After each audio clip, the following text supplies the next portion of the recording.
தான் mister gold. தரத்திலையும் அளவுலையும் நோ காம்ப்ரமைஸ். மிஸ்டர் கோல்ட் 100% கடல் எண்ணெய். No compromise. உங்க சைடுலயும் எங்க சைடுலயும். GT Holidays, South India's #1 travel brand. வணக்கம் சார். வணக்கம். இன்னும் அடிக்கவே ஆரம்பிக்கல, அதுக்குள்ளே அலர்னா எப்படி? இந்த அளவுக்கு விஜய் அவர்களுடைய உரை இருந்துச்சு. அதை தாண்டி நீங்கள் ரொம்ப நாள் கேட்டுட்டு இருந்தீங்கல்ல, நாங்கள் ஆட்சிக்கு வந்தால் அது என்ன வந்தால் வருவோம் அப்படின்னு சொல்லி பேசியிருக்காரு. சில வாக்குறுதிகளையும் வந்து சொல்லியிருக்காரு. அது டீட்டெயிலாக வந்து தேர்தல் வாக்குறுதிகள் அறிக்கை வரும்போது அதில் வரும்னு சொல்லியிருக்காரு. சொல்லுங்கள் சார், விஜயோடைய நேற்றைய உரை ஒரு நீங்கள் கடந்த காலங்களில் சில விமர்சனங்கள்லாம் வச்சுருக்கீங்க, அதையெல்லாம் ஓவர் கம் பண்ணி அந்த அளவுக்கு இருந்துச்சா? நான் ஒன்றும் அடிக்கவே ஆரம்பிக்கல, அதுக்குள்ளேயே அலர்னா எப்படின்னா, தற்கூரின்னு சொன்னாங்கன்னா அதுக்கு போய் பதில் சொல்லிட்டு இருக்காரு. இப்போ அவங்க என்ன சொல்லுவாங்க? அவங்க தற்கூரின்னு சொல்கிறாங்க, ஏதோ ஒன்று சொல்கிறாங்க, கிருமின்னு கூட சொல்லிட்டாப்புல. இதுக்கெல்லாம் உட்காந்து பதில் சொல்லிட்டு முடியுமா? கிருமி என்பது 2 வகைப்படும், ஒன்று வைரஸ், ஒன்று பாக்டீரியான்னு. தற்கூரிக்கு உட்காந்து அவ்வளோ வழக்கம் சொல்லிட்டு இருக்காரு. தொண்டர்களை மாதிரி அடிக்கிறாங்க, சோஷியல் மீடியாவில் எழுதுறாங்க, ஸ்ப்ரெட் ஆகுது. அதுக்கு அதெல்லாம் நீங்கள் ஒரு தலைவர் கடந்து போகணுங்க. நீங்கள் மக்கள் பிரச்சனை பேசணும். நீங்கள் வந்தீங்களா அதை பேசணும். சரி, நான் கேட்குறேன், நேற்று நடந்தது என்ன கூட்டம்? மக்கள் சந்திப்பு கூட்டம்னு. அங்கே இருந்தது மக்களா? நண்பா நண்பீஸ் மக்கள் சந்திப்பு கூட்டமா? விவசாயிகள் நெசவாளர் சந்திப்பு கூட்டமா? இல்லை தொண்டர்களை தயார்படுத்தினாங்களே அந்த ட்ரைனிங், அந்த கூட்டமா? எதுன்னு ஏதாவது இவங்க அறிவிச்சாங்களா? ஸ்டார்டிங்கில் செய்தியெல்லாம் வந்து தொண்டரணியை வந்து சந்திக்க போகிறாருன்னா செய்தி வந்தது. 2வது நெசவாளர்கள் விவசாயிகளை சந்திக்கிறாருன்னு போய்ட்டு. 3வது மக்கள் சந்திப்பு. ஆனால் இது எல்லாமே இல்லாமல் நண்பா நண்பீஸ் சந்திப்பு. கரெக்டா? இதை கூட ஒரு பத்திரிகைகளுக்கு சொல்கிறதுல என்னங்க பிரச்சனை உங்களுக்கு? அப்படின்னா பந்தா இவர்களாக உட்காந்து பத்திரிகையாளர்களாக என்னென்னா கேட்குறேன், இந்த ஜான் கூட சுற்றிக்கிட்டு இருக்கீங்கள, புஷி ஆனந்த் பஸ்ஸில் வந்து என்னம்மா இன்னும் குழந்தையெல்லாம் கூட்டின்னு வர வேணான்னு சொன்னேன்ல, என்னம்மா நீ இப்படி பண்ணுகிற அப்படின்ட்டு, ஏப்பா வேறு யாராவது குழந்தைய கூப்பிட்டு வந்து பஸ்லாம் ஏறி செக் பண்ணுறாரு, அப்படியே வீடியோ காமிச்சினே இருக்கிறாங்க. எப்பா ராகுல் ஒன்ட்ட வண்டிக்குதாடா, டேய் இவங்களை இப்போ வீட்டில் இட்டாந்து விட்டு வந்துடுறா, இட்டுன்னு போய் வீட்டில் விட்டுரு, இதெல்லாம் பேச தருதில்ல, இதெல்லாம் வீடியோ எடுக்க தருதில்ல, அந்த அளவுக்கு நெருக்கம் அதை தூக்கி போட தருதில்ல. என்ன கூட்டம் சார்னு கேட்க தெரியாதா? இல்லை உங்களை அவங்க எங்கே வச்சுருக்காங்க? பத்திரிகையாளர்கள் ஒரு 3 மெயின் ஸ்ட்ரீம் சேனலில், 4-5 சேனலில் உங்களுக்கு பத்திரிக்கை, இவங்க ஆட்கள் இவங்க சொன்னதான் அவங்க போடுறாங்கன்ற அளவுக்குள்ள வருது. அப்போ என்ன கூட்டம்னு உங்களுக்கு போடுறது கூட இது இல்லைன்னா என்ன கூட்டம்னு கூட சொல்ல மாட்டாங்களா? அந்த லட்சத்தில் தானே வச்சுருக்காங்க. இன்னும் ஒரு படி மேலே போய் உங்கள் மீடியாக்கள் என்ன கூப்பிட்டோமா அப்படின்ற லெவலுக்கு போய்கிட்டு இருக்கு. அப்போ ஒரு பொதுமக்களுக்கு, நீங்கள் மீடியான்னா என்னது? ஒரு பொதுமக்களுக்கு விஜய் இந்த மாதிரி பொதுவெளிக்கு வர்றாரு, பொதுமக்களை சந்திக்கிறார். இப்போவும் பொதுமக்களை சந்திக்கல, செயல் வீரர்கள் கூட்டம் அது. புரியுதா? தன் கட்சிக்காரர்களை சந்திக்கிறது. பொதுமக்களை சந்திக்கிறது ஒன்று பொதுக்கூட்டம் இல்லையா? நெசவாளர்கள் விவசாயிகள் போர்வையில் அவங்கள வந்து உட்கார வச்சு அவங்கள்ட்ட பேசி அவர்கள் கருத்தை கேட்டு அப்புறமா பேசுறதுன்றது தான் பொதுமக்கள் சந்திப்பு. இங்கே எதுவுமே நடக்கலை. நிறைய 2000 பேருக்கு பாஸ் கொடுத்தாங்க, அதில் சிலருக்கு பாஸ் எல்லாம் வெளியே போயிருக்காங்க. சிலர் வந்து நான் என்ன குறைய சொல்ல வந்தனோ அதை அவரே பேசிட்டாரு அப்படின்னு சொல்லிலாம் பேட்டி கொடுத்துருக்காங்க. அதுதான் நண்பா நண்பி தான், வேற என்ன? நீங்கள் போய் இது பண்ணிங்கன்னா அதுதான். அவங்கள்ட்ட என்ன சொல்லியிருப்பாங்க தெரியுமா? விஜய் உங்கள்கிட்ட கேட்பாரு, நீங்கள் சொல்லுங்கள் அப்படின்னு கூப்பிட்டு வந்திருப்பாங்க. சார், நீங்கள் சொல்கிறீங்க தற்கொலைன்றதுக்கெலாம் எக்ஸ்ப்ளனேஷன் விஜய் கொடுக்கணுமாண்ணா? அவர் ஜென்சி அடுத்த தலைமுறை வாக்காளர்களை வந்து மிகப்பெரிய அளவில் கவர்றாரு. ஸோ இப்போ அவங்க மேலே ஒரு அட்டாக் இந்த மாதிரி ஒரு சொல்லாடல் பயன்படுத்தும் போது ஒரு தலைவராக அதுக்கு பேசும்போது இன்னும் வந்து பரவாயில்ல, நம்ம தலைவர் நம்மளுக்காக பேசுகிறான்னு தானே அவங்க தொண்டர்கள் மக்களுக்காக பேசினா, தலைவர் மக்களுக்காக பேசினா இன்னும் மக்களே வருவாங்களே. தொண்டர் ஆல்ரெடி வந்துட்டானே, அவன் நீங்கள் எதை சொன்னாலும் போட போகிறான்.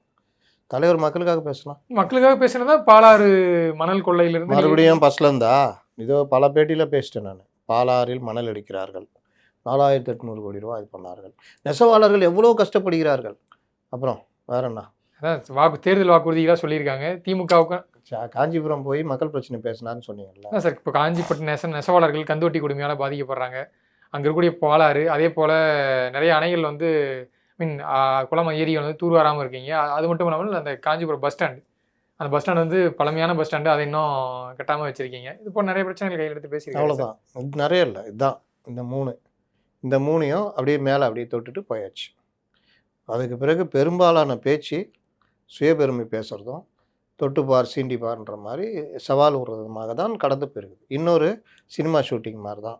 என்னை வந்து தொட்டுட்டீங்க, என்னை தொடாமல் இருந்திருக்கணும், தொட்டுட்டீங்க, இப்படி தான். அதுக்கெல்லாம் நான் அப்புறம் வர்றேன். அப்போது இவர் வந்து அந்த 2000 பேரை கூட்டி உட்கார வைக்கிறாரு அப்படின்னா 2000 பேரில் பார்த்தீங்கன்னா ஃபுல்லாகவே இந்த மாதிரி தொண்டர்களை கூப்பிட்டு உட்காரு. அப்புறம் நான் சொன்னீங்க ஜென்சியா, இதெல்லாம் எப்போங்க வந்துச்சு இந்த வார்த்தைலாம்? எம்ஜிஆர்கிட்ட இருந்துச்சா? அப்போ ஜென்சி இருந்திருப்பாங்கல்ல. என்ன கதை இது? இளைஞர்கள் ரசிகர்கள் உங்கள் பின்னாடி இருக்காங்க, அவ்வளோதான். இந்த ஆதவ அர்ஜுனாவுக்கு ஒன்று தோணுது, ஊரில் இருக்கிற எல்லா வார்த்தையும் கொண்டு வராங்கன்னா அதெல்லாம் இது பண்ணுறதா? தெரியுதா இவர்களை எளிதாக இந்த மாதிரி விஷயங்களில் போய் மூழ்கிடுறாங்கன்னு? நண்பா நண்பி ஓகே, அப்போ ஜென்சி தனியாக இருக்காங்களா? அப்போ இந்த மாதிரி வார்த்தைகள் விளையாட்டுறது, வார்த்தை ஜாலம், இந்த மாதிரி எழுதி கொடுக்குறது, பேசுறது, பக்கா மாசுன்றது, பிளாஸ்ட்டு இன்னைக்கு இப்போ அதை தூக்கிட்டு சுற்றிட்டு இருக்காங்க. இவர் பேசின ஏதாவது நல்ல விஷயங்கள், இப்போ நீங்கள் சொல்கிற மாதிரி அந்த 6 மணல் கொள்ளை, இதை வந்து எங்கேயாவது எடுத்துகிட்டு இது பண்ணுறாங்களா? நீங்களே போட்டிருந்தீங்களே சார், மணல் கொள்ளையை பற்றி பேசுகிற ஒரு முக்கிய எதிர்கட்சி தலைவரில் பேசுகிறது விஜய் தான் பேசியிருக்காருன்னு சொல்லி போட்டிருந்தீங்க. ஆமாம், எனக்கு அது தோணுது. அங்கே ரசிகர் மத்தியில் பிளாஸ்ட்டு இதுதான் ஓடிட்டுருக்குது. தெரியுதா? இவர்கள் எனக்கு உண்மையிலேயே பாராட்ட வேண்டிய விஷயம் என்னென்னா, சமூக வலைதளங்களில் இன்றைக்கி திமுகவை வேரடி மண்ணோடு வச்சு செய்கிற இது 90% பார்த்தீங்கன்னா இவங்க தான் இருக்காங்க. டிவிகே வாரியர்ஸ் தான் இருக்காங்க. 10% ஏடிஎம்கே இது இருக்காங்க அந்த வகையில். ஆனால் நீங்கள் அவர்கள் அந்த சண்டையை கரெக்டாக பண்ணிக்கிட்டு இருக்கிறாங்க அந்த பசங்க. நீங்கள் இன்னும் டீட்டெயிலாக அறிவார்ந்த ரீதியை எடுத்து கொடுத்தீங்கன்னா ஒன்றும் அடிப்பாங்க. இங்கே உங்களுக்கு என்ன இருக்குது? என்ன வச்சுட்டு என்ன பேசுகிறீங்க? எந்த வித 55 நாள் பொறுத்து வராருங்க பொதுக்குழுக்கு. அப்புறம் இது வராரு பொதுக்குழுவில், அவங்க இது சப்ஜெக்ட் பேசினார், பொதுமக்களை சந்திக்கிறேன்னு வராரு. அப்போது நான் வழக்கமாக வைக்கிறேன்ல ஒரு விமர்சனம், பரந்தூர் போனால் பரந்தூர் பற்றி மட்டும் பேச, கரூர் போனால் கரூர் பற்றி மட்டும் பேச. தமிழ்நாட்டு பிரச்சனை 55 நாளைக்கு அப்புறம் நீங்கள் வர்றீங்க. நீங்கள் வந்து டெய்லி வர்றீங்க, பேட்டி கொடுத்துட்ருக்கீங்க, காஞ்சிபுரம் போகிறீங்க, காஞ்சிபுரத்தில் இந்த விஷயம் பேசிட்டு வந்துட்டீங்கன்னா யாரும் உங்களை கேட்க போகிறது இல்லையோ, நான் நீ நினச்சப்படலாம் பேசணுமான்னு. ஆனால் காஞ்சிபுரத்துக்கு போயிட்டு நீங்கள் 55 நாளைக்கு பிறகு வர்றீங்கன்னா தமிழ்நாட்டில் எவ்வளோ பிரச்சனைகள் இருக்குது. திமுகவுக்கு நெருக்கடி கொடுக்கணும்னா அதுதான் இது. அதை விட்டுட்டு பவள விழா பாப்பா இதெல்லாம் சில்லுண்டித்தனம் மாதிரி. ஒரு 75 வருட இயக்கம், பெரிய கட்சி அது. நீங்கள் 1000 விமர்சனங்கள் இருந்தாலும் தமிழகத்தில் திமுகவுடைய பங்கை நீங்கள் மறுக்கவே முடியாது. அதே மாதிரி திராவிட கட்சிகளுடைய பங்கை நீங்கள் மறுக்கவே முடியாது. அப்போ பவள விழா பாப்பான்னு நீங்கள் பேசுகிறீங்கன்னா இது அவர்கள் உங்களை கிருமி அட்டைன்னு சொல்கிறதுலையும் இதுக்கு என்ன வித்தியாசம் இருக்குது? நீங்கள் முதல்ல என்னவா இருக்கீங்க? அதானே இது. இந்த சொல்லாடல், சண்டை போட்டுக்கிட்டு இருக்கிறது, இந்த மாதிரி அவன் ஒன்று சொல்கிறான் நீ ஒன்று சொல்ல, இந்த பிக் பாஸில் பண்ணுறாங்க பார்த்தீங்களா அப்படின்றது, இவங்க எதாவது பண்ணுறது, இதெல்லாம் வந்து பார்க்குறவங்களுக்கு எரிச்சல் வரும். நீங்கள் அவங்கள விமர்சிக்கணுன்னா அறிவு ரீதியாக விமர்சனம் பண்ணுங்கள். அவங்க உங்களை கிருமின்னு சொல்லிட்டோம், அட்டைன்னு சொல்லிட்டோம். எங்களை கிருமி அட்டைன்னு சொல்கிற அளவுக்கு தான் நீங்கள் 75% பொறுத்து உங்கள் நாலேஜ் வளர்ந்துருக்கு. இதை தாண்டி உங்களால் விமர்சிக்க முடியல, அவ்வளோதான் உங்கள் நாலேஜ். 75 வருஷ கட்சி மேடையில் பேச உங்கள்கிட்ட ஆள் இல்லை. அதே கட்சி தானே இப்போ தற்கூரின்னு சொல்லி பேசிட்டு இருக்கீங்க. இப்போ அதுக்கு வந்து ஒரு எக்ஸ்பிளேஷன் கொடுத்து வரல சார். எதுக்குங்க? நான் இப்போ கேட்குறேன், இப்போ கிருமின்னு சொல்லிட்டாரு. கிருமி என்று எங்களை சொல்கிறீர்கள். கிருமி என்றால் பாக்டீரியா, வைரஸ் இருக்கிறது. வைரஸ் கெடுக்கும் கிருமி, பாக்டீரியா நல்ல கிருமி. நம் வயிற்றுக்குள் உணவை இது பண்ணுறதுக்கும் பாக்டீரியா தான் உதவுகிறது. அந்த வகையில் நாங்கள் பாக்டீரியா கிருமி இப்படியா சொல்லிட்டு இருப்பீங்க? நாளைக்கு இன்னொரு பேர் சொல்லுவாருங்க. இன்றைக்கி தற்கொலைக்கு போய் சொல்லிட்டீங்களா, நாளைக்கு வேற ஒரு பேர் சொல்லுவாங்க, முட்டாள்னு வாங்க, அது பதில் சொல்லுவீங்களா? அப்புறம் அது கழிச்சு இன்னொரு பேர் வைப்பாங்க. எப்படி சார் அவ்வளோ பெரிய கட்சி திமுக, அதில் இருக்கக்கூடிய நான் சொல்கிற ஆங்கிள் உங்களுக்கு புரியலையா? இல்லை நான் சொல்லிடுறேன், அதை தாங்க சொல்லணுன்றேன். அவ்வளோ பெரிய கட்சி திமுக, நீ என்ன சும்மா தற்கொலை கிருமி அட்டைன்னு பேசி லாஜிக்கே இல்லாமல் பேசிட்டீங்க. லாஜிக் அப்படி தான் பேசணும். ஆனால் தற்கொலைக்கு விளக்கெல்லாம் கொடுக்கக்கூடாது. நாங்கள் தற்கொலை அல்ல, நீ தற்கொலை, நாங்கள் தற்கொலை அல்ல, நீ தற்கொலை, நாங்கள் தற்கொலை. இதுவா? நான் தற்கொலையா இல்லையான்னு மற்றவங்க முடிவு பண்ணிப்பாங்க. நீ யார்? உன்ட்ட என்ன ஸ்டஃப் இருக்குது? 50 தலைவர்களை கொண்ட இயக்கம், மாபெரும் தலைவர்கள், பேச்சால் வளர்ந்த இயக்கம். இன்றைக்கி உன்ட்ட மேடையில் பேச ஆள் இருக்கா? நான் கொள்கை கூட்டன்ற கொள்கை விலைக்கு பேசுறதுக்கு யாராக இருக்காங்களா? தலைவரே நீ பேசுகிற அறிவு திருவிழான்னு உன்னுடைய 1/2 மணி நேரம் பேச்சில் என்ன கொள்கை இருந்தது? அடுத்தவனை வசப்பாடுறதும் அவதூறு பேசுதான் இருந்தது. உன்கிட்டே பேசுறது சப்ஜெக்ட் இல்லை. அப்புறம் நீ வந்து மற்றவங்களை பேசுகிறேன்னு பேசணும், அப்படி அடிக்கணும். இன்னொன்று சொல்லிக்கிறாரு சார், கொள்கையே இல்லாத கட்சின்னு எங்கே சொல்கிறீங்க? கொள்கை இல்லாத கூட்டம்ன்றீங்க. ஐயோ, வாங்க வாங்க வாங்க வாங்க சொல்லுங்கள். பிறப்புக்கும் எல்லா உயிருக்கும், அதே அந்த டேக்ல பிறப்புக்கும் ஒவ்வொன்றா வருவானா? பிறப்புக்கும் எல்லா உயிருக்கும் புசி ஆனந்துட்டு இருக்காது. பிறப்புக்கும் எல்லா உயிருக்கும் என்ன தெரியுமா? தகுதி வாய்ந்தவர்கள் எல்லாருக்குமே வந்து அவரவர்கள் உரிய எல்லாரும் சமம். அப்படின்னா என்ன அர்த்தம்னா, உங்களுக்கு ஒரு திறமை இருக்குதுன்னா நான் அதை அங்கீகரிக்கணும். நான் புஷியை கேட்குறேன், எவ்வளோ அரசியல் கட்சி தலைவர்கள் உள்ளே வரத்துக்கு ட்ரை பண்ணாங்க. அவன் பிறப்புக்கும் எல்லா உயிருக்கும் ஏன் அங்கே வேலை செய்யலை? காளியம்மாள் தகுதி இல்லாதவரா? மீனவர் சமுதாயத்தில் வந்த ஒரு பெண் தலைவர் ஏன் உள்ளே விடல? பிறப்புக்கும் எல்லா உயிருக்கும் எங்கே போச்சு? இன்றைக்கும் பல தலைவர்கள் வெயிட் பண்ணிகிட்டு இருக்காங்க. பலர் வெயிட் பண்ணிட்டு டிஎம்கே போயிட்டாங்க. எங்கே போச்சு உங்கள் பிறப்புக்கு எல்லா உயிருக்கும்? மாவட்ட செயலாளர்கள் நியமிக்கிறீங்க, உங்கள் ஆளுங்களா பார்த்து போடுறீங்கன்றது பெரிய குற்றச்சாட்டு இருக்குது. பணம் வாங்கிட்டு போடுறீங்கன்னு குற்றச்சாட்டு இருக்குது. எங்கே போச்சு பிறப்புக்கு எல்லா உயிருக்கும்? சும்மா வார்த்தையிலலாம் விளையாடக்கூடாதுங்க. அப்புறம் உங்களுக்கு என்னங்க வித்தியாசம்? நாங்கள் அவங்கள மாதிரி இல்லை, நாங்கள் ஒரு மாறுதல்ன்றீங்க. என்ன மாறுதல்? அங்கேயும் காசு வாங்கிட்டு தான் சீட்டு போடுறோம், மாவட்ட நிர்வாகி நியமிக்கணும், இதெல்லாம் இங்கேயும் அதே வேலை தான் பண்ணுறீங்க. அப்புறம் என்ன பிறப்புக்கு எல்லா உயிருக்கும்? அப்போ இது ஒன்று இதுலேயே அடிப்படுதா? ரெண்டாவது நீட் நாங்கள் எதிர்க்கவில்லையா? நீட்டை திமுக கூட எதிர்க்குது. இதில் என்ன கொள்கை? திமுக கொள்கை தான் நீங்கள் ஃபாலோ பண்ணுறீங்கன்றோமே. அடுத்து நீட் வக்பு இதுக்கு எல்லாத்துக்கும் நாங்கள் வந்து நீதிமன்றத்துக்கு நாங்களும் போயிருக்கோம். ஆமாம், அதான் அது திமுகவும் போயிருக்கு, அவ்வளோதான். இதில் என்ன கொள்கை? திமுகவை நீங்கள் காப்பி அடிக்கிறீங்கன்னு சொல்கிறேன். ஒவ்வொரு விஷயத்துலையும் நீங்கள் வக்பு திருத்த மசோதாவில் இந்த விஷயத்தில் தான் நாங்கள் எதிர்க்கிறோம். இது வந்து இந்த மசோதாவில் இஸ்லாமியர்களுக்கு, எளிய இஸ்லாமியர்களுக்கு இது உதவுது.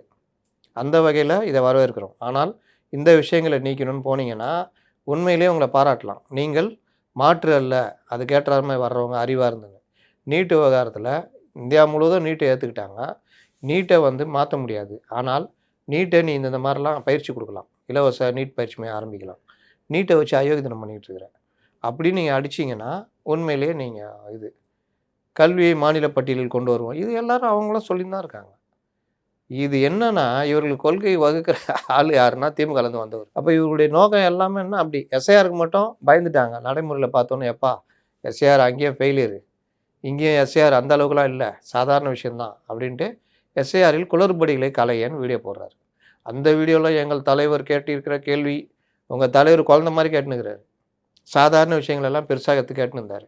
ஆனாலும் எஸ்ஐஆரில் வந்து நீங்கள் மக்கள்கிட்ட ஒரு வாக்கு கூட மிஸ் ஆகாமல் நீங்கள் அதற்கான பணியை ஆற்றுங்கள்னு சொன்னார். அதெல்லாம் வரவேற்க தகுந்த விஷயம்.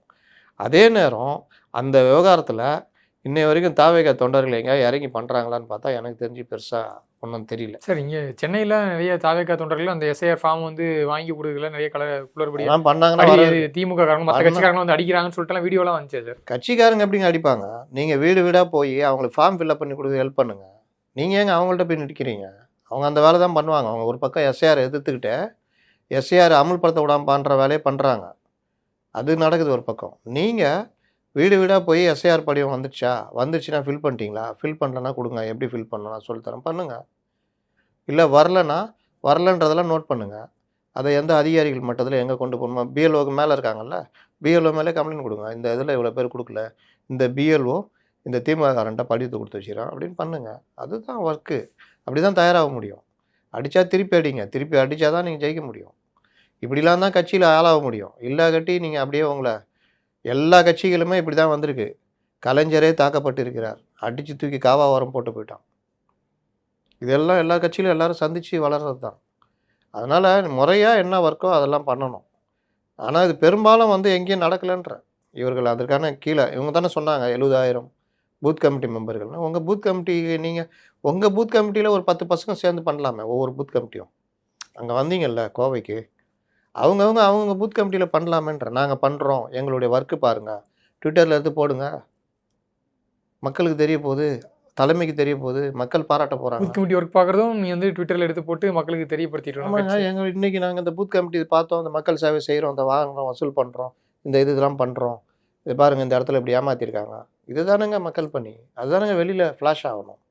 தலைமைக்கு போவோம், தேர்தல் ஆணையர்கள் பார்ப்பாங்க, மற்ற கட்சிக்காரன் பார்ப்பான், மற்ற கட்சிக்காரன் கூப்பிட்டு திட்டுவான். பாரியா சின்ன பசங்க வந்த பசங்க வீடு வீடாக போகிறானுங்க, பாரு எப்படி ஒர்க் பண்ணுறானு பாருங்கள், பேசப்படும், உங்களுக்கு அனுபவம் கிடைக்கும். இதுதானே, மற்றதெல்லாம் போட தெரியுதுல்ல, இதெல்லாம் எடுத்து போடணும். இதுதான் ஒர்க்கு. சும்மா அந்த ஒருத்தன் திட்டுறான், இப்போ முத்தலிப் போட்டார், நல்ல முயற்சி, மணல் பற்றி பேசியிருக்காரு, ஆனால் இதெல்லாம் மைனஸு. நல்லதெல்லாம் போட்டோம்னா அதெல்லாம் கண்ணுக்கே தெரியாது.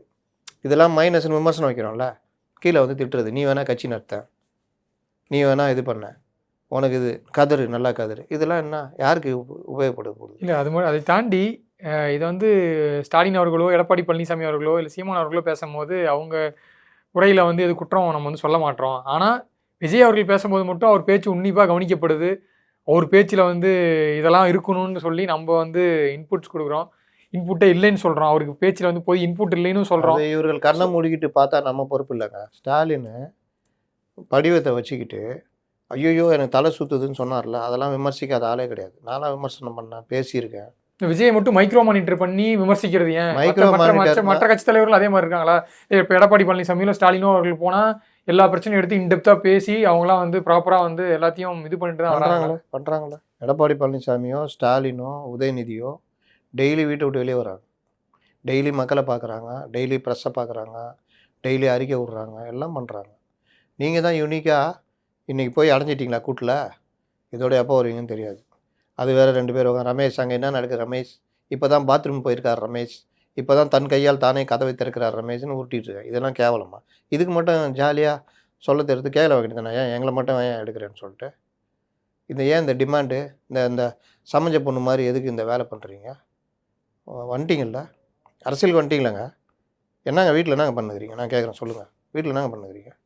அப்படியே தீசிஸ் எடுத்து அப்படியே ஸ்டாட்டிஸ்டிக்ஸு டேட்டாஸ்லாம் கலெக்ட் பண்ணுகிறீங்களா? அடுத்த கூட்டத்துக்கு மெயின்டைன் பண்ணுறீங்களா? அதான் லட்சணம் தெரியுது வந்து பேசும்போதே, ஃபுல்லாக தொட்டுப்பார் பக்கா மாஸ் பிளாஸ்ட்டுன்னு. அவ்வளோதான். நீங்கள் என்ன பண்ணுறீங்க டெய்லி? இல்லை டெய்லி கூட்டம் நடத்துகிறீங்க, மாவட்ட செயலர் வாங்க வாங்க கூட்டம் நடத்துகிறீங்களா? குறைந்தபட்சம் இந்த கரூர் பிரச்சனைக்கு பிறகாவது நிலையை மாற்றிருக்கணுமா வேணாவா? ஒரு அறிக்கை வருதாங்க, நான் கேட்குறேன். ராமேஸ்வரம் மாணவி குத்தி கொண்டாங்கல்ல, சும்மா எல்லாம் சொல்லக்கூடாது சார். அதுக்கு இப்போ பஸ் விபத்து தென்காசியில் ஏற்பட்டிருக்கு, அதுக்கு ஒரு ட்வீட் போட்டுருக்காரு சார். உடனே பஸ்ஸு விபத்தில் அவர் 7 பேர் இறந்துருக்காங்க. ஸோ அதுக்கு ஆறுதல், பஸ்ஸு விபத்துக்கு ஆறுதல் தெரிவிக்கிறது ட்வீட்டு, ஓகே, வரவேற்கிறேன். ராமேஸ்வரம் மாணவி கொல்லப்பட்டாங்கல்ல, வந்துச்சா? அதாவது பெண்களுக்கு எதிரான குற்றங்கள் பெருகுது, எதாவது வந்துச்சா? ஒரு திமுக இது ஒன்றிய செயலாளர் திரும்ப பாலியல் பலாத்காரம் பண்ணியிருக்காரு ஒரு விதவையை, மிரட்டி வீடியோ எடுத்து. அவர் மேலே இப்போ வரைக்கும் நடவடிக்கை வரல. அதிமுக போராட்டம் நடத்திட்டு இருக்குது, மற்றவர்கள் கண்டிச்சுட்டு இருக்கிறாங்க. ஏன் ஒரு அறிக்கை வர மாட்டேங்குது? நேற்று அண்ணா யூனிவர்சிட்டியில் ஆரம்பிச்சு கோயம்புத்தூர் பெண்கள் பாதுகாப்பு மட்டும் இல்லை சார், பெண்கள் பாதுகாப்பு பற்றி பேசியிருக்காரு சார். அவர் பெண்கள் பாதுகாப்பு, நீங்க இந்த பர்டிகுலர் விஷயத்தை பற்றி ஏன் பேசுறேன்னு சொல்லி கேட்குறீங்க. ஆனால் பொதுவாக ஒரு பெண்கள் பாதுகாப்பு பற்றி குழந்தைத்தனமா இருக்கிறீங்க. இப்படி ஏங்க இப்படி இருக்கீங்க? நண்பா நண்பின்னா ஓரளவுக்கு இருங்க, என்ன இப்படி இருக்கீங்க? நான் கேட்கறதுக்கு புரியுது உங்களுக்கு. இப்படி கேட்டால் அன்னைக்கு பேசினாரு இன்னைக்கு பேசினாருன்னு ஏங்க டெய்லி பேசணுன்றாங்க அரசியல்வாதி. ஏங்க ஒரு பொண்ணை நடு ரோட்டில் குத்தி கொள்றாங்க, போதை அடிச்சுட்டு போய் என்னை லவ் பண்ணுன்னு சொல்லிட்டு டார்ச்சர் பண்ணி வீட்டில் 17 வயசு பொண்ணுங்க, ஆசையாக படிக்க வச்சுட்டு அடுத்த வருஷம் டிகிரி போகிற பொண்ணுங்க கழுத்துலேயே குத்தி கொள்றாங்க. பெண்களுக்கு பாதுகாப்பு இல்லாத மாநிலமாக இருக்குன்னு நீங்கள் அறிக்கை விட்டு நீங்களாங்க ஸ்கோர் பண்ணணும். ஏங்க ஒரு பொண்ணு உதவி கேட்டு போன லேடியை, அதுவும் திமுக என்னது டிவிகே டிஎம்கே, மறுபடியும் சொல்லுங்கள், டிவிகே டிஎம்கே, அந்த டிஎம்கேல தானே பண்ணுறாங்க. நாங்கள் தான் மாட்டுன்றீங்களா? அப்போ டிஎம்கேல வர்ற பிரச்சனைக்கு நீங்கள் கேட்கணுமா வேணாவா? இது பிரச்சனையா இல்லையா? அப்போ கேட்குற மாதிரி பிரச்சனை இல்லையா இது? ஒரு பெண்ணை ஒரு ஒன்றிய செயலாளர் பாலியல் பலாத்காரம் செய்கிறது, அவர் மேலே இது வரைக்கும் நடவடிக்கை வராது வந்து கேட்குற விஷயம் இல்லையா? எத்தனை விஷயங்க. நெல் கொள்முதல் எடுத்தீங்க தான் அறிக்கை வந்துச்சு, மழை ஆக்கில் அப்படி. அதற்கு பிறகு எவ்வளோ? அதோ இப்போ சென்னை மாநகராட்சி பிரச்சனை ஓடிக்கிட்டு இருக்குதா இல்லையா? தூய்மை பணியாளர்களை கூப்பிட்டு உங்கள் வீட்டுக்கு வர வச்சு பேசுனீங்களே, 100வது நாளாக அவங்க போராடிக்கிட்டு இருக்காங்களா? ஒரு அறிக்கை வந்துச்சு அவங்களுக்கு ஆதரவா? மற்றவர்கள் மாதிரி தானே நீங்களும் அணுகுறீங்க. சும்மா ஒரு சம்பிரதாயத்துக்கு வீட்டுக்கு வாங்கன்னு கூப்பிட்டு டீயை கொடுத்துட்டு நல்லா கொடாலாம் போட்டு லைட்டு போட்டு வீடியோ எடுத்துகிட்டு அமுச்சு விட்டீங்க. இன்றைக்கி அவங்க 100வது நாள் தாண்டி 110 நாளாக நம்ம போராடிக்கிட்டு இருக்கிறாங்க. என்ன நீங்கள் அவங்களுக்காக அறிக்கை விட்டீங்க? 110 நாளாக அவங்க போராடிக்கிட்டு இருக்கிறாங்க. சரி, என்னையா பண்ணுறீங்க நீங்கள் கவர்மெண்ட்டு? இன்றைக்கி சமூக நீதி அரசுன்றீங்க. இன்றைக்கி இது அவங்க என்ன கேட்குறாங்க? என் சம்பளத்தை குறைக்காதுன்னு கேட்குறாங்க. அவங்கள ரோட்டில் நிற்க வச்சுருக்கேன்னு கேட்டிங்களா? யாராவது கேட்டிங்களா? யூனிக்குன்றீங்களா? யூனிக்குன்னா கேட்க தான் செய்வான். நீங்கள் என்ன சொல்கிறீங்க? நாங்கள் தான் அடுத்த முதலமைச்சர், திமுக எதிர்ப்பு நாங்கள் தான்றோம்னா அப்போ கேள்வியும் வரதான் செய்யும். சும்மா என்ன உங்களுக்கு தாளாட்டு போடுவாங்களா? அதிமுக தான் ஒன்றும் இல்லைன்றீங்களா? அதிமுக ஒன்றும் இல்லை. அதிமுக ஆதரவு போராட்டங்களை எடுத்து திமுக அரசு தூய்மை பணியாளத்தில் ஸ்தம்பிக்க வச்சுட்டாங்களா சார்? அதிமுக தான் ஒன்றும் இல்லைன்றீங்களாங்க? அதிமுக ஒன்றும் இல்லை, நாங்கள் தான், எங்களுக்கும் திமுக தான் போட்டின்றீங்கல்ல, அப்போ கேட்க மாட்டோமா? அதிமுகவை தாண்டி தாவேகா நீங்கள் இதெல்லாம் ஆமாம் நீங்கள் தானங்க சொல்கிறீங்க. நாங்கள் தாங்க டிவிகே டிஎம்கே நாங்கள் தான் அப்படின்றீங்கல்ல, அப்போ உங்களை கேட்க மாட்டாங்களா? அப்போ உங்களை கேட்டால் நீங்கள் அங்கே கேளுன்னுவீங்க, அங்கே கேட்டு தான் உங்கள்கிட்ட வந்து கேட்கணுமா? என்ன நியாயம்? இப்போ நீங்களும் 10 கட்சியில் ஒரு கட்சியாக தான் இருக்கீங்க, மற்றபடி மாட்டு சக்தியாலாம் இல்லைன்னு தான் நீங்கள் வந்து வேற என்ன 10 கட்சியில் ஒரு கட்சி கூட கிடையாது, நீங்கள் அதுவும் இல்லைன்ற. ஏங்க அன்புமணி ராமதாஸ் கட்சியாங்க, எவ்வளோ பெரிய கட்சிங்க அவருது. மக்கள் சார்ந்த பிரச்சனையில் அவர் அறிக்கையெல்லாம் படிச்சிருக்கீங்களா? டீட்டெயில்டாக டெய்லி வருதுங்க, இன்னைக்கு கூடங்க. சரி, வேறு என்ன காரணமாக சார் இருக்கும்? திமுகவை ஒவ்வொரு மேடையிலும் விஜய் வந்து தொடர்ச்சியாக வந்து நேற்று அதுவும் சொல்லிட்டாரு, எங்களுக்கும் அவங்களுக்கு தனிப்பட்ட பர்சனல் பிரச்சனைலாம் எதுவுமே கிடையாது, சும்மா விட்டுங்க, அந்த மக்கள் உருட்டெல்லாம் பிரச்சனைக்காக தான் வந்து குரல் கொடுக்கணும்ட்டு. உருட்டெல்லாம் விட்டுருங்க. அது யாராவது நடுவில் அந்த வரியை சேர்த்துக்க தலைவரை சும்மா அப்படின்னு எந்த தனிப்பட்ட பக்கம் இல்லைல்ல, எதுங்க அங்கிள்ன்றீங்க மறுபடியும்? எந்த தனிப்பட்ட பக்கம் இல்லைங்கிறாங்க, எதுங்க அவர் ப்ரொவோக் பண்ணுறீங்க சிஎம்ஐ? அவரை ப்ரொவோக் பண்ணணும்னு சொல்லிட்டு தானே அந்த வார்த்தையின் மேல் பேச மாட்டேன்னு சொன்னீங்க. அங்கிள்னா அவங்க ப்ரொவோக் ஆகுறாங்க, வேணாப்பா அந்த வார்த்தையை நான் நீங்கள் இன்டர்வியூ கூட சொன்னீங்களே சார், அந்த அது அப்போ ரொம்ப விஜய் வந்து சரி ஓகே பேக் ஃபயர் ஆயிடுச்சு, இது வேணாம் அப்படின்னு சொல்லி கண்டிப்பாக அதை தான் சொல்ல வந்தேன். மறுபடியும் அதை பேசியிருக்காருன்னா அதுதான். அப்போ தனிப்பட்ட பகை இல்லைன்னு சொல்லிட்டு ஏன் அந்த வார்த்தையை பேசுறீங்க? லீடர்ஷிப் குவாலிட்டியை மெயின்டைன் பண்ணுமா வேணாவா? லீடர்ஷிப் குவாலிட்டியை ஏன் மெயின்டைன் பண்ணலான்னு கேட்டால், அவங்க மெயின்டைன் பண்ணுறாங்களான்னு கேட்டால் என்னங்க அர்த்தம்? அவங்க மெயின்டைன் பண்ணலாம். ஏன்பா தவிழ்ந்து போனார், உளுந்து போனார், சேலைக்கு அடியில் போனாருன்னு உட்பட எடப்பாடி பேசினார். அவர் நினச்சாலே காரும் காலும் தான் ஞாபகம் வருதுன்னாரு. ஆனால் எடப்பாடி ஒரு தடவை கூட, ஒரே ஒரு தடவை பால் டாயில்னு சொல்லிட்டார். மற்றபடி அப்போவே நாங்களாம் விமர்சனம் பண்ணோம். கடைசியில் இவரும் அந்த மாதிரி இறங்கிட்டாரு அப்படின்னு. என்னைக்காவது தரம் தாழ்ந்து அவர் இது பண்ணியிருக்காரா? இல்லை ஸ்டாலினை பண்ணியிருக்காரா? ஸ்டாலின் அவர்களே தான் பேசுவார். ஒருவேளை இப்படி பேசினா அங்கே இருக்க தொண்டர்களோ, அந்த நீங்கள் சொல்கிறீங்களா நண்பா நண்பீஸ் ஜென்சி தொண்டர்கள், அவங்க வந்து ஒரு மாதிரி அட்மைர் ஆகுறாங்களோ, அவங்க மட்டும் போதுமா? அவங்க மட்டும் போதுன்னா பண்ணிங்க. இல்லை சார், அதுக்கு கட்சியில் ஆரம்பிக்க வேணாம், ஆடியோ லான்ச் நடத்தினாலே போதும். இல்லை சார், இப்போ நிறைய பேர்கிட்ட பேசும்போது விஜய் ஏன் தொடர்ச்சியாக வந்து டிஎம்கேவை அடிக்கிறார்? நேற்றுலாம் உரை துவங்க ஸ்டார்டிங்லேயே அடிக்க ஆரம்பிச்சிட்டாரு. ஸோ அதை எதுக்கு அடிக்க ஆரம்பிக்கிறாருன்னா, இப்போ அண்ணாமலை அவர்கள் பாஜக தலைவராக இருந்தப்போ டிஎம்கேவை தான் பொதுவாக வந்து டேட்டா அண்ணாமலையை ஆத்திரமாயிடுவேன். அண்ணாமலையை கொண்டு வந்து விஜயோட கம்பேர் பண்ணி சார் ஃபுல்லாக வந்து அண்ணாமலை அடிக்கிற ஒவ்வொரு அடியும் டேட்டாவோட இருக்கும். அன்னைக்கு பிரச்சனைக்கு அன்னைக்கு அடி விழுந்துரும், அப்போவே விழும். அன்னைக்கே கூட இல்லை, அப்போவே விழும். அந்த ட்விட்டரும் சரி, அறிக்கையும் சரி, பேட்டியும் சரி, மெரின்னு மெரிப்பாப்புல. அதில் அவர் ஃபேமஸ் ஆனார். சும்மா ஒன்றும் இல்லாமல் தொட்டுட்டீங்க பக்காமாஸ் இதெல்லாம் வந்து உதவாது. சரி, தாண்டி விஜய் நேற்று முக்கியமாக பேசுனது தேர்தல் வாக்குறுதிகளாக சில வந்து முன்வைச்சிருக்காரு. அனைவருக்கும் வீடு, அனைவருக்கும் குறைந்தபட்சம் ஒரு வீட்டில் வந்து ஒரு ஆட்சிக்கு வர போதில்லைன்னு முடிவு பண்ணிட்டாப்ல சார். ஆட்சிக்கு வந்தா நாம தான் சார். எல்லாருக்கும் காரு பைக்கு வீடுன்னா அந்த அளவுக்கு வாழ்க்கை தரத்து பொருளாதார வசதியும் மக்களுடைய வாழ்க்கை தரத்தையும் உயர்த்துவோம். அதாவது இலவசமா பைக் கொடுக்குறேன்னு ஒரு எல்லாத்தையும் ரிசர்வ் பேங்க் எல்லாரையும் ரிசர்வ் பேங்க் ஆஃப் இந்தியாவில் வேலை, எல்லாருக்கும் இன்ஃபோசிஸில் வேலை. எப்பா நீ என்னப்பா பண்ற? நான் தூய்மை பணியாளராக இருக்கேன். எவ்வளோ வருஷத்துக்கு முன்னாடி நம்ம ஊர்ல மாசம் பெண்களுக்கு 1000 ரூபா சொல்லி நம்ம சிரிச்சிருப்போம். 10 வருஷத்துக்கு முன்னாடி மாசம் 1000 ரூபா கொடுக்க முடியுமா? மாசம் 1000 ரூபா கொடுத்தாங்க. விதவை பென்ஷன் வந்தது, முதியோர் பென்ஷன் வந்தது. நான் சொல்றது எல்லாருக்கும் சொல்றேன். எல்லாருக்கும் நான் என்ன இதுல சிரிக்கிறதுக்கு இருக்குது? என்ன சிரிக்கிறது? சாத்தியமான்னு நினைச்சிருப்போம் சார். சாத்தியமா நினைச்சிருப்போம். பைத்தியக்காரத்தனன்றோம் நாங்க. சாத்தியமான்னு நினைக்கல, பைத்தியக்காரத்தனன்றோம். மீன் பிடிக்க கத்து கொடு. மீனையே கொடுத்துருந்தேன்னா உனக்கு சட்டி காலி ஆயிடும். இல்ல சார், டிராபேக் சொல்றீங்கல்ல, இதனால யாரு வந்தா மாத்துவா? திமுக வந்தா மாத்துவாங்களா, இல்ல அதிமுக வந்தா மாத்துமா, இல்ல தாவேகா வந்தா மாத்துமா? என்னவோ அப்படியே இவ்வளவு கேட்டா இவ்வளவு பெருசா கேக்குறீங்க. நான் வர்றேன் மேட்ருக்கு. யார் வந்தா மாத்துவான்னா, நான் விஜய் வாக்குறுதியிலிருந்து ஆரம்பிச்சேன். விஜய் வாக்குறுதி நான் சொன்னேன். இவருக்கு கூற வாக்குறுதி பார்த்தா இவர் ஆட்சிக்கே வரமாட்டாருன்னு முடிவு பண்ணிட்டாரு போலன்னு. ஏன்னா ஒரு வீட்டுக்கு கார் லட்சியம், பைக்கு நிச்சயம், வீடு நிச்சயம்ன்றாரு. வீடே உங்களுக்கு அவ்வளோ சாதாரண இல்லைங்க. 5 லட்ச ரூபா கொடுக்குது சென்ட்ரல் கவர்மெண்ட். இவங்க ஏதோ 1 லட்ச ரூபா அதை கொடுக்குறாங்க. கனவு இல்லை, கனவு இல்லை. அதுவே நீங்கள் 5 லட்சம் 6 லட்சம்லாம் ஒரு வீடுலாம் கட்ட முடியாது. சும்மா ஒரு ஸ்கொயர் மாதிரி கட்டி ஒரு பாத்ரூம் கட்டி கொடுக்குறான். அது எளியவர்களுக்கு. வீடுன்னு ஒன்று இருந்தால் அது வந்து வேறு லெவலு. அது எல்லாருக்குமே சாத்தியமானா சாத்தியம் இல்லை. இன்றைக்கும் மேற்கூரை கூட இல்லாமல் வாழ்கிறவங்க, ஆஸ்பெஸ்டஸில் வாழ்கிறவங்க, ஒன்று கொடுத்துட்டு வாழ்கிறவங்க இருக்கிறாங்க. அதனால் இந்தியா ஒரு பெரிய பரந்த நாடு. அதிலும் தமிழ்நாடு சில விஷயங்கள்லாம் ஓரளவுக்கு தான் சாத்தியமாகும். நீங்கள் பைக்கு, வீட்டுக்கு ஒரு பைக்குன்றீங்க, எப்படி சாத்தியமாகும்? ஒரு பைக்கு விலை மினிமம் இந்த பிளாட்டினா ஸ்ப்ளெண்டர்னு வச்சுக்கிட்டா கூட 60,000 70,000 ஆகிடும். கரெக்டாக? ஒரு வீட்டுக்கு ஒரு பைக்குனா மானியம் வேணா கொடுக்கலாம், சப்சிடி மாதிரி. சப்சிடி இவங்க கொடுத்தாங்கல்ல, ஸ்கூட்டி கொடுத்தாங்க. வேலைக்கு போகும் பெண்களுக்கு, மாற்றுத்திறனாளிக்கு, இவங்களுக்குன்னு கொடுத்தாங்க. அந்த மாதிரி தான் கொடுக்க முடியும்.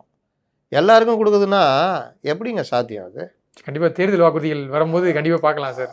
யாருடைய தேர்தல் வாக்குறுதி இல்லை, நீங்கள் ஏதோ சொன்னீங்களா அவங்க வாழ்க்கை தரத்தை அந்த அளவுக்கு உயர்த்துவோன்னீங்களா? என்ன அதான் கேட்டேன், எப்படி உயர்த்துவீங்க? அதான் சார் விரிவாக வரும்னு இருக்காரு சார். தேர்தல் அறிக்கை காமெடி தேர்தா? அதான் மொதல் காமெடியாக வந்துச்சு. பைக்கு, கார் நிச்சயமா. காரும் வந்து இப்போ காரம் கொடுப்பீங்க. இதை வந்து ஒரு தலைவரை பேச வைக்கிறாங்க பார்த்தீங்களா? அப்போ அந்த டீம் எப்படி இருக்குது பார்த்தீங்களா? ரிசர்ச் டீம்னு ஒன்று இருக்கும்ல, ஒவ்வொரு கட்சியிலும் ரிசர்ச். இப்போ மோடி வந்தார்ல கோயம்புத்தூருக்கு, அவர் அந்த விவசாயம் சார்ந்து பேசினார் பார்த்தீங்களா, ஒரு அரை மணி நேரம் பேசியிருப்பார். அவ்வளோ டீட்டெயில் பேசுகிறார்.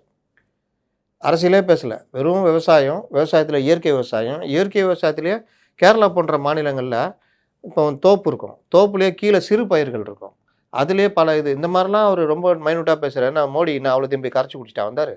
அந்த ரிசர்ச் டீமு இந்த விவகாரத்தில் ப்ளஸ் அவங்க அந்த அந்த ஏற்பாடு பண்ணுறாங்களா அவங்க எல்லாம் கொடுக்குற சப்ஜெக்ட் வச்சு அவர் பேசுகிறார். இந்த மாதிரி எல்லா டீமே இருக்கும் ரிசர்ச் டீமு. இப்போ எடப்பாடி பேசுகிறாருன்னா இந்த மாவட்டத்துடைய டீட்டெயிலு, இன்னும் பல விஷயங்களை ஒரு ரிசர்ச் டீம். இன்னொன்று, அவர் உண்மையிலேயே மக்கள் சந்திப்பு நடத்துவார். சிறு குறு தொழில் அதிபர்கள், நெசவாளர்கள், விவசாயிகள்னு பார்த்துருக்கீங்களா, அந்த ஒரு பிரச்சார கூட்டத்துக்கு முன்னாடி பகலில் மண்டபத்தில் இதெல்லாம் நடக்கும். இதுதான் ஒரு அரசியல் கட்சி செயல்பாடு, ரிசர்ச் டீம். அதெல்லாம் இவங்களுக்கு என்ன இருக்குது, டீம் என்ன பண்ணுறாங்க, காமெடி பண்ணுறாங்கன்னு தெரியுதா? இதை விட்டுட்டு இது ஒரு பார்ட்டாச்சா? இன்னொரு பார்ட்டு முழுசும் சுயபெருமை பேசிகிட்டு இருக்குது. என்னை தொட்டுப்பார், என்னை தொட்டுட்டே நீ, அவ்வளோதான், உன்னை தொட்டது தான் பார்த்துமே நாங்கள். ஒரு பக்கம் அவர் காட்டுக்குள்ளே ஓடிட்டார், இன்னொருத்தர் டெல்லிக்கு ஓட்டார், ஒருத்தர் மதுரைக்கு ஓட்டார், இவர் வீட்டுக்குள்ளே வந்து உக்காந்துக்கினார். இதுதான் லைட்டாக தொட்டதுக்கு. இவர் சொல்கிறாரு நான் லைட்டாக தொட்டதுக்கே இவ்வளோ அலறீங்களேன்னு. அவங்க ஒன்றுலாம் லைட்டாக தொட்டாங்க, காப்பாற்றி விட்டது எடப்பாடி பழனிசாமி, அண்ணாமலை, எதிர்கட்சிகள். அன்றைக்கி மட்டும் காலையில் எடப்பாடி பழனிசாமி அவரும் சேர்ந்து அடிச்சிருந்தாருன்னா உங்கள் நிலமை இன்னும் மோசமாக இருக்கும். இன்னொன்று, லைட்டாக தொட்டதுக்கு நீங்கள் என்டிஏ பக்கம் வரைக்கும் போனீங்க. அதற்கு பிறகு இப்போ கொஞ்சம் சூழ்நிலை மாறிச்சினோன்னா மறுபடியும் வந்துட்டு டிவிகே டிஎம்கேன்னு பேசிகிட்டு இருக்கிறீங்க. இது எவ்வளோ நாள் நிற்கும் தெரியாது, மறுபடியும் மாறும். இந்த வானிலை மாதிரி மாறக்கூடாது. ஒரு தலைவன்னா முதல்ல அவர் சிந்திக்கணும், அவர் முடிவெடுக்கணும், அவருக்கு முடிவுக்கு மற்றவர்களை பயன்படுத்தணும். என்ன பண்ணலாம், ஏது பண்ணலாம், சொல்லு, அது இதுன்னு. இது எதுவுமே இல்லைன்றதுக்கு சிறந்த உதாரணம் புஷி ஆனந்த் ஒருத்தரை பொதுச் செயலாளராக வச்சுருக்காரு. ஏன்னா அவர் எந்த ஒரு பொலிட்டிக்கல் இதுக்கும் லாய்க்கு இல்லாதவர்னு தெரியணும், ஒரு தலைவராக இருந்தால் தெரியணும். அதே மாரி வச்சுருக்காருன்னா அப்போ அவர் லெவல் என்னான்றது தெரிஞ்சுக்கங்க. சார், இப்போ இறுதியாக ஒரு கேள்வி கேட்குறேன் சார். நீங்கள் சொன்னீங்க காளியம்மாள்லேருந்து நிறைய பேர் வந்து தாவேக்காவில் சேர விருப்பம் தெரிவித்தாங்க, ஆனால் வந்து ஓசோன் படலம் உள்ள இந்நிலையில் மேற்கு மண்டலத்தை சேர்ந்த ஒரு முன்னாள் அமைச்சர், சிட்டிங் எம்எல்ஏ செங்கோட்டையன் அவர்கள் விரைவில் தாவேக்காவில் ஐக்கியமாகலாம், 27ஆம் தேதிக்குள்ளே வந்து போய் விஜய் சந்திக்க போகிறாரு, இது போன்ற செய்தியெல்லாம் வந்து. செங்கோட்டையன் அங்கே வெளியே சுற்றியிருந்தார் 1977 எம்ஜிஆர் முதலமைச்சர் 80 இப்படி ஒட்டியிருந்தார். அப்போதுலேருந்து அந்த கதை ஓடின்னு தான் இருக்குது. இப்போ என்ன புதுசாக சொல்கிறீங்க? இப்போ சமீப காலமாக மறுபடியும் நான் ஒன்று சொல்லிட்டா, நீங்கள் என்ன நீங்கள் என்ன அப்டேட், நான் கொடுக்குற அப்டேட்டு 4 முன்னாள் அதிமுக எம்எல்ஏக்கள், 4 முன்னாள் திமுக எம்எல்ஏக்கள் ப்ளஸ் காங்கிரஸ்லேருந்து ஒரு முக்கிய பிரமுகர் எல்லாருமே டிசம்பர் மாதம் சேர்றாங்க. போதுமா? ஆனால் எல்லாம் இந்த டிக்கெட் தான், வித்து டிக்கெட் தான். அந்த காங்கிரஸ் பிரமுகர் மட்டும் இளைஞர், கொஞ்சம் ஸ்டஃபான ஆள், அவர் நின்னார்னா அவருக்கு தனி செல்வாக்கு இருக்குது. மற்றவங்களாம் எப்படின்னு தெரியாது. செங்கோட்டையன் பேர் என்ன, அவர் நின்னார்னா அவர் தொகுதியில் கொஞ்சம் வாக்குகளை பிரிப்பார், எல்லாம் பண்ணுவார். அவரெல்லாம் சேர்க்க மாட்டாங்க. ஏங்க நாஞ்சில் சம்பத்தியே சேர்க்க மாட்டேங்கிறாப்புல. நீங்கள் 5 மணி நேரம் பேசினார் இருப்பாப்புல. நாஞ்சில் சம்பத்து விஜய் வீட்டிலேருந்து கிளம்பினார், இப்போது தான் டயர் சுற்ற ஆரம்பிக்கணும், இங்கே பேசுங்கன்னா நீங்கள் பேச ஆரம்பிச்சிடலாம் அப்படின்னா அவர் வாட்டில் பேசிகிட்டு இருப்பார். விஜய் இங்கேருந்து ஃப்ளைட் ஏறி திருச்சியில் இறங்கி ரோட் ஷோலாம் நடத்தி எல்லாம் முடிக்கிற வரைக்கும் அவர் பேசிகிட்டு இருப்பார். அப்பேற்பட்ட ராஜ்மோகன்லாம் அவர்கிட்ட ஓரமா அப்படின்ட்டு பேசுவார். அந்த அளவுக்கு அவர் ஏன் சேர்க்க மாட்டேங்கிறீங்க? பாவம் 8 மாதமாங்க அவர் இடிச்சு பார்க்குறாரு, ஓடி வந்து இடிக்கிறாரு, பக்கத்தில் வந்து இடிக்கிறாரு, கத்தி வச்சு குத்துறாரு, என்னென்னவோ பண்ணுறாரு. அந்த ஓசோன் படலத்தில் ஓட்டையே போட முடியல. சரி, இப்போ இந்த மாதிரி சூழ்நிலையில் செங்கோட்டையெல்லாம் அவரே சேரணும்னு விருப்பப்பட்டாலும் அவங்க சேர்த்துக்க மாட்டாங்க. கண்டிப்பாக நடக்காதுங்க. ஏங்க அப்படின்னா ஏங்க காளியம்மாள் சேர்க்க மாட்டேங்கிறாங்க? காளியம்மாளை விட வாங்க, தெரியுதா இவங்க? இது மனோஜ் பாண்டியன் இடிச்சு பார்த்தார், அவரும் முட்டி பார்த்தாரு, ஒன்றும் வேலைக்கு ஆகலை, போயிட்டார். இவர் அன்வர் ராஜா தாவேக்கா தான் அவருடைய ஃபஸ்ட் சாய்ஸு உள்ள. இவங்க இப்போவே இப்படி இருக்காங்களே, நாளைக்கு டிஎம்கே ஏடிஎம்கே என்டிஏ கூட்டணி ஒரு வேலை போயிட்டாங்க வச்சுக்கோங்க, ஒரு 40 எம்எல்ஏ ஜெயிச்சிட்டாங்கன்னா ஒருத்தனை விட மாட்டாங்க போல், கட்சியில் இருந்து வெளியேற்றிடுவாங்க போல். இந்த வாரம் இந்த 6 பேரை வெளியேற்றிக்கிறோம், இந்த வாரம் புஷி, ராகுலே நீ வேலைக்கு ஆக மாட்டே, கிளம்பு, நீ உன்ட்ட கார் இருக்குதாடா, இல்லையா நீ கிளம்பு, இப்படியே கிளப்பி விட்ருவார் போலையா. இந்த மாதிரி ஆணவத்தில் இருப்பாங்க, பிறப்போக்கும் எல்லாம் இருக்கும். இப்போ சார் பொறுத்திருந்து பார்க்கலாம். தேர்தல் வாக்குறுதிகள் அதை தாண்டி நீங்கள் சொன்னதெல்லாம் வந்து யார் யாரெல்லாம் சேர போகிறாங்க, யார் யாரெல்லாம் வெளியேற்ற போகிறாங்கன்ட்டு நேரம் ஒதுக்கி நிறைய தகவலை பகிர்ந்துட்டீங்க. நேரத்துக்கு நன்றி சார். அதான் மிஸ்டர் கோல்டு, தரத்திலையும் அளவுலையும் நோ காம்ப்ரமைஸ். மிஸ்டர் கோல்ட் 100% கடலெண்ணெய். No compromise. உங்க சைட்லயும் எங்க சைட்லயும். GT Holidays, South India's #1 travel brand.